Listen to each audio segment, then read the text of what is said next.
Hello. I right now wanted to talk to you about what kind of price you will pay if you're associating with these trashy third world Middle Easterners and Muslims. The, Keep in mind now something. Pay attention. No, be open minded. Don't shoot yourself in the foot. Listen to what I'm about to say. When I was in Iran, I used to try to go and capture lizards and snakes. I used to go looking at archaeology mounds. They had mounds there that the Mongols had made. After the Mongols sacked the city, they would pile all the rubble and make a mound. I was going and exploring that stuff, and people were criticizing me. They're saying, "What are you doing? This is childish." Okay, now, do you have to really? Is it really such a big mystery why Westerners explored the archaeology of that region and Muslims didn't? Is it such a mystery why just about every species of snake there was discovered by Westerners and not by a Middle Easterner? I know of one species of snake that was discovered by a Middle Easterner, and that's the Latifi viper, discovered by Dr. Latifi. All of the others were discovered and studied by Westerners.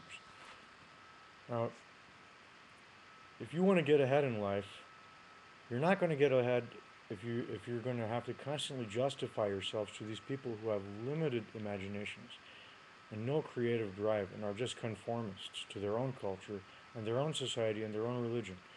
These are people who don't see any value in anything outside of their culture and their religion. They worship their culture and religion.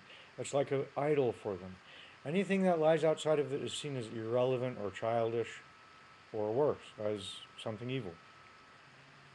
Suppose you want to go to the North Pole one year. Consult with Middle Easterners. They'll discourage you. They'll say you're wasting your time. What's the use? Don't consult with Middle Easterners. If you convert to Islam, you're going to have to consult with them because you're going to be living with them. You're going to be surrounded with them. You're going to be surrounded by these retards who don't understand why you should explore, why you should try new things. They want you to consult with them and to justify yourself to them about everything you do.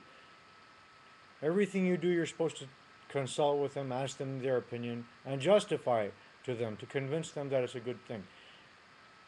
Anyone who has any creative drive doesn't do that. They do things without consulting people. They get an idea and they go and do it. They may consult with someone because that person is an expert. They're not just going to go consult with everyone who's around them. That's what Middle Easterners do. They consult with their parents, for example, about what major to choose or all of these other things. Their parents being a bunch of know-it-alls because position is sacrosanct or sacred in Middle Eastern society. You're supposed to be like a little god when you have a position of power over someone. Like if you're a parent, you're like a god in the family, and people have to listen to you, even if you have the stupidest ideas in the world.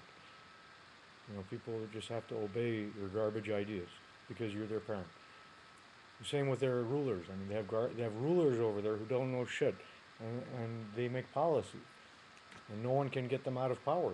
They're there because they're holy and sacred, and no one can even criticize them. That's the way the Middle East works. You want to be part of that culture? You want to have to justify yourself to morons? Suppose you want to go in a Middle Eastern country and explore the archaeology there. Middle Easterners say, "What's this? What are you doing? You're wasting your time. These things came before Islam. They're part of the pre-Islamic world. Therefore, they're irrelevant." They're going to discourage you from doing it, and you're not going to do it. You're going to become mediocre and stunted and retarded just like them. Don't do it to yourself. Save yourself. This is idiotic. Don't consult with idiots. Don't share your cherished ideas and hopes and plans with people who are going to shoot them down because they're not part of the religion. Don't do this to yourself. This is like slavery.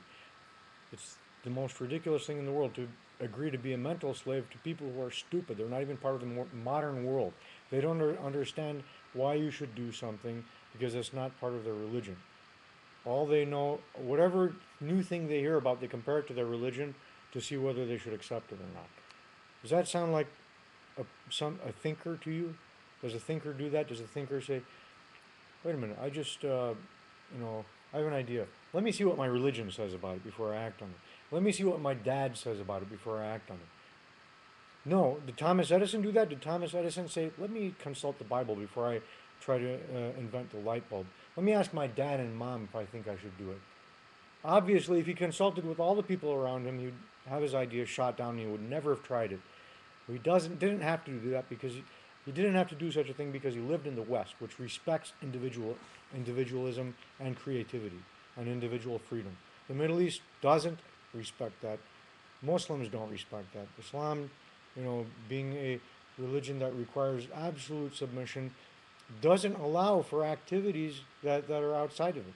That it doesn't allow you to do things that are completely unrelated to the religion. At least their religious leaders interpret it that way.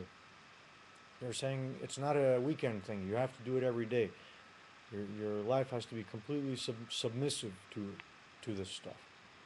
So, they hear about a new scientific advancement in genetics that shows, a genetic link between humans and gorillas, comparing the genomes, or the humans and the chimpanzee. They'll go, no, they'll reject it because Islam says that man was made out of clay, or they reject evolution, and people wonder why the Middle East is behind the West, why they're dependent on it, why do Middle Easterners have to migrate to the land of the kufr to make something of themselves, because they can't progress in their own societies.